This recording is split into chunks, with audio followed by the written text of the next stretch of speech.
So welcome back to Life in Surround. Today, I am very happy to be discussing this guy, Steven Wilson. It would be very difficult to overstate the importance of Steven Wilson to the world of surround music. Today, I will be discussing his own material, his solo works, Porcupine Tree, and the other various topics that he has personally been involved in musically. Later on, I will definitely do videos about his remixes of classic and new albums for other bands. Today I'm going to focus on albums that he actually appears on.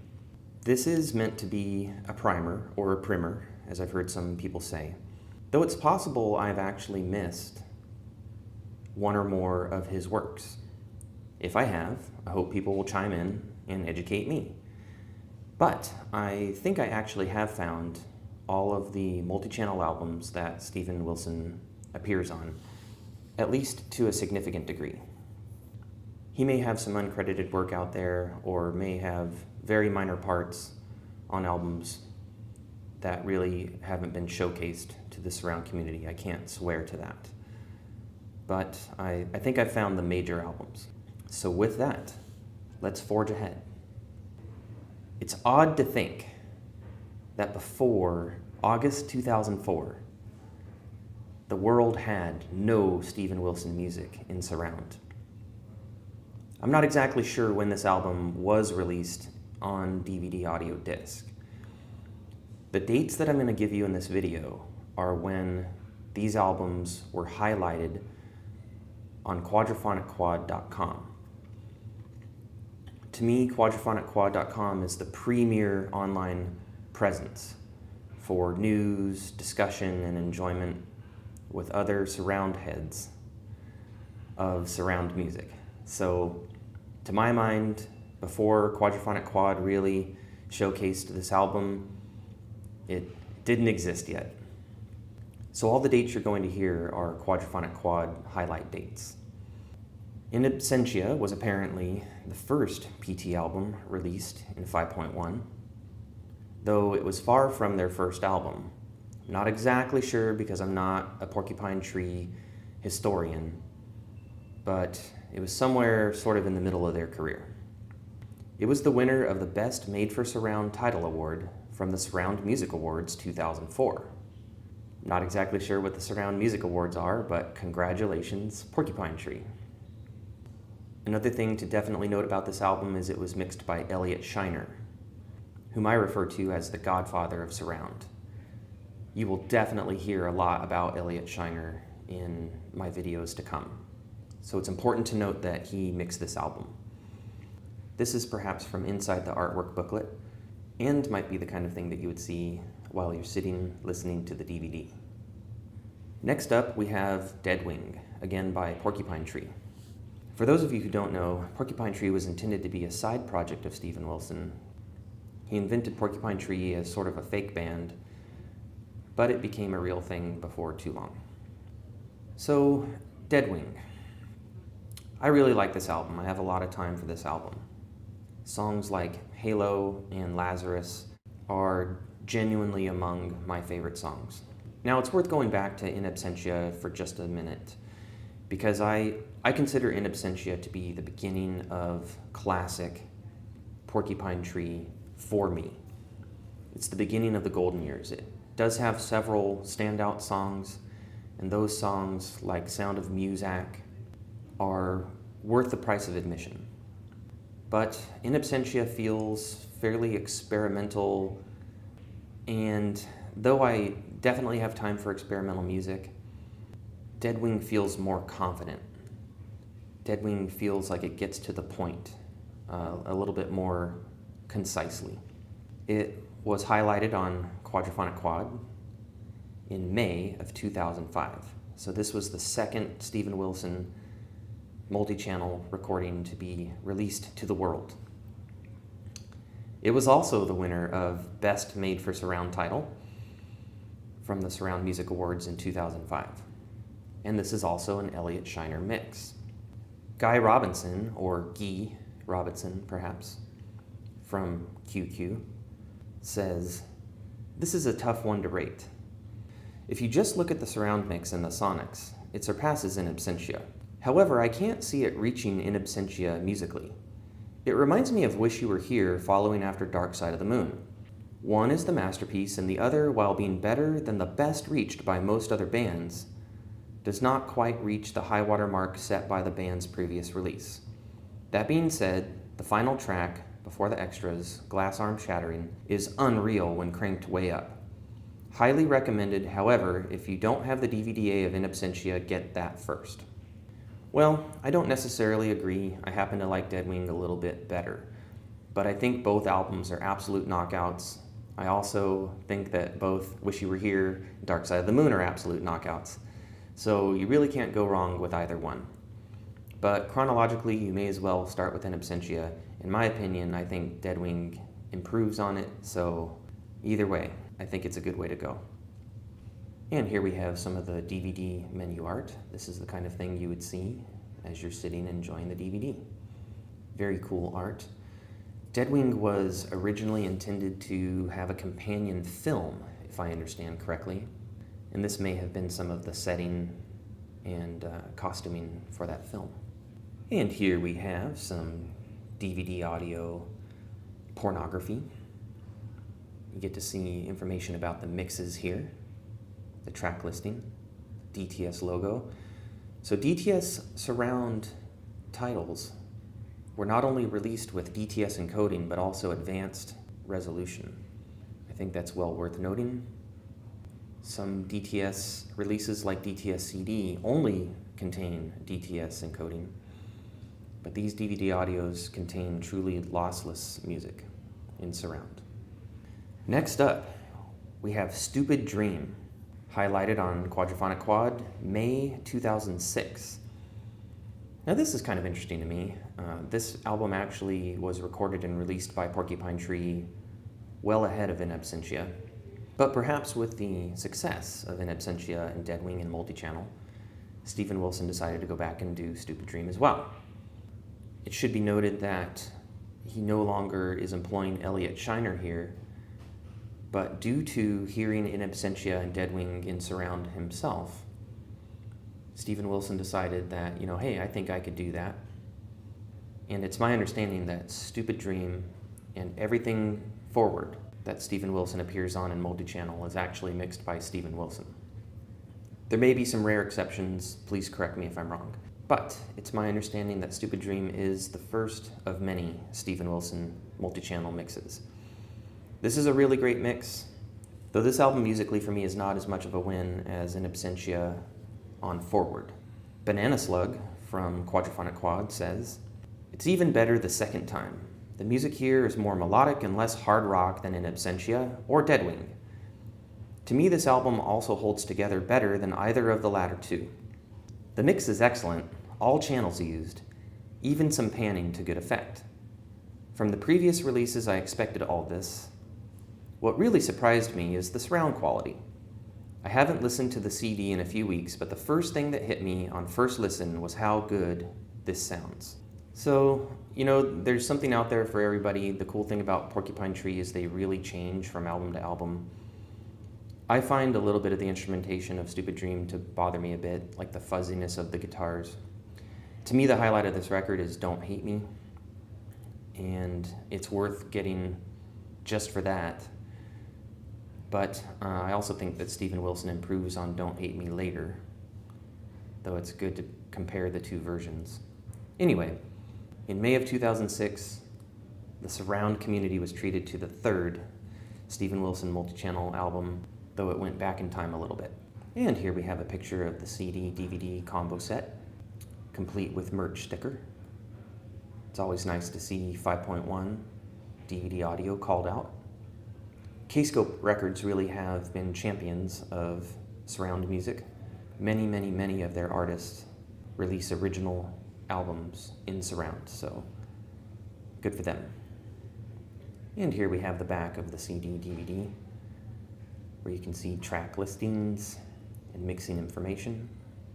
And next we have Arriving Somewhere, taken from a song lyric, arriving somewhere but not here. I really, really love this DVD. One cool thing about Steven Wilson live albums is that they are mixed very discreetly.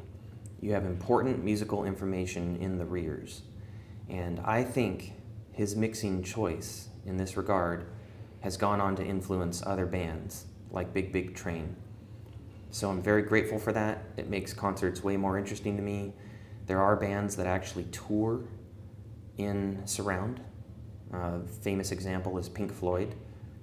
So it is a legitimate thing to do, as if any art could be illegitimate, but it's even a natural thing to do, to try to immerse a live audience in important musical information.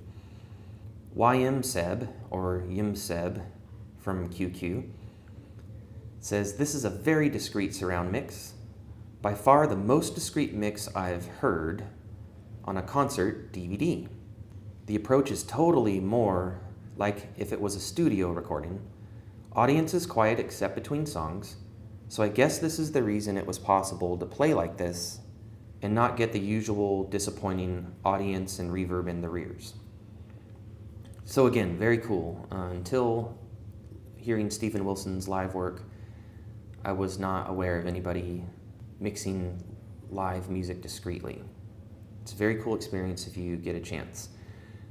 Next, in April 2007, the surround community was treated to Together We're Stranger by No Man.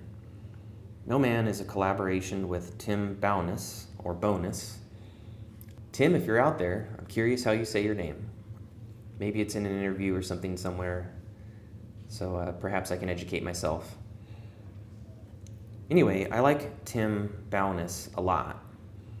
I actually have heard some of his own material in stereo, such as on YouTube, and even though I'm far from home right now, I am returning home in just a few months, and there will be some Tim Bowness multi-channel material waiting for me to enjoy, I'm sure. So Storm Chaser from Quadraphonic Quad says, "This is a melancholy, meditative album that does bear some resemblance to latter-day Talk Talk, with space silence being an essential part of the music. This is a sit in the dark, drink a glass of wine by candlelight, and take in the music kind of album. Surround content is discreet, but certainly is organic with the mains."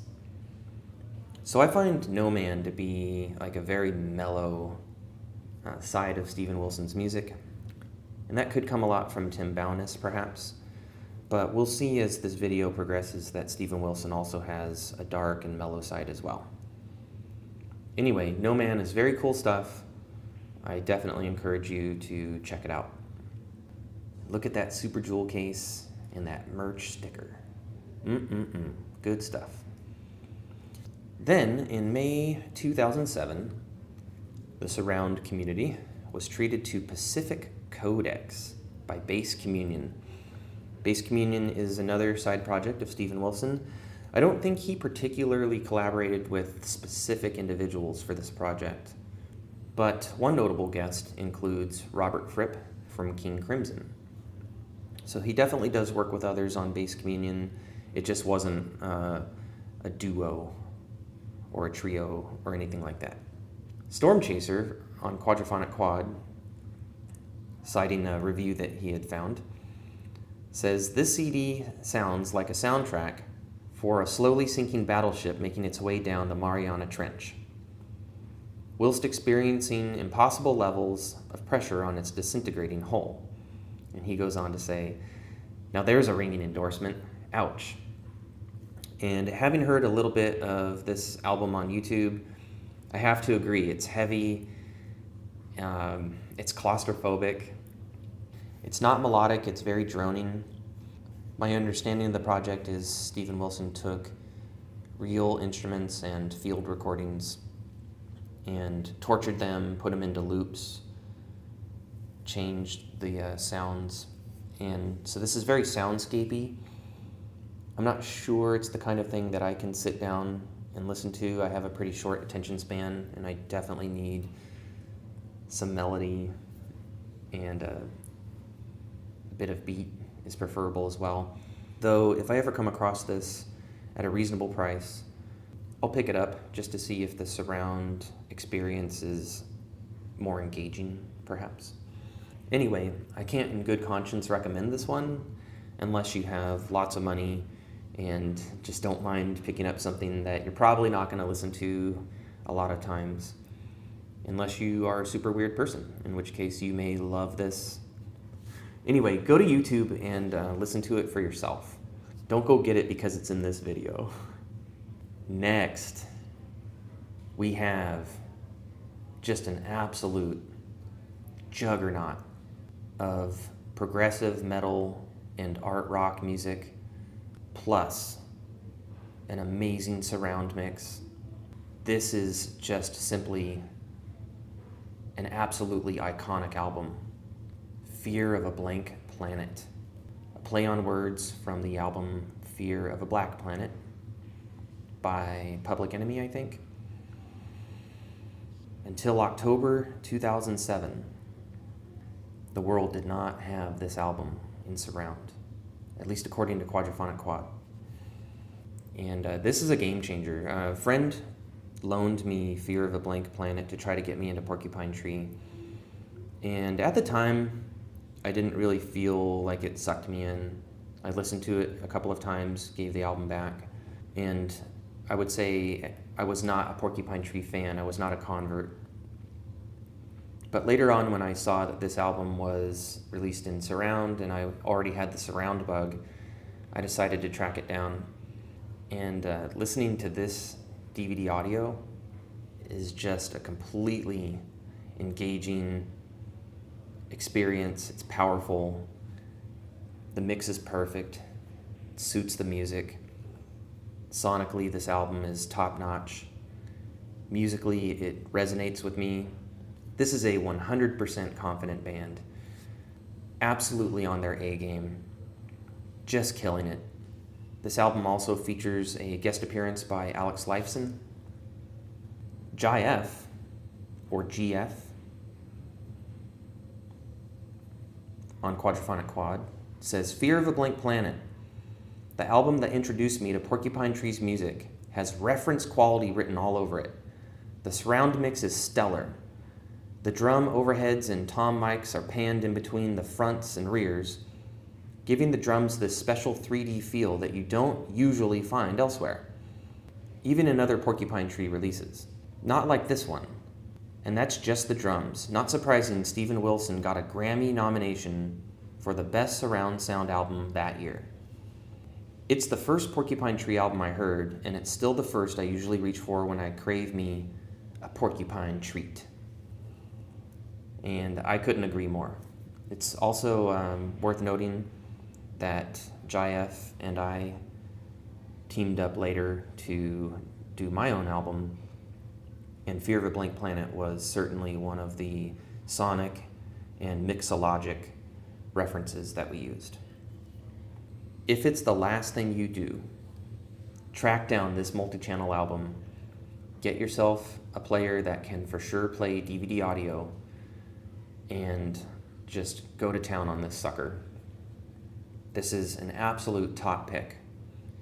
The cool thing about the version I have, and maybe all of the multi-channel versions, but I'm not sure, is it features the EP Nil Recurring, which were sort of cast-offs from the Fear of a Blank Planet session.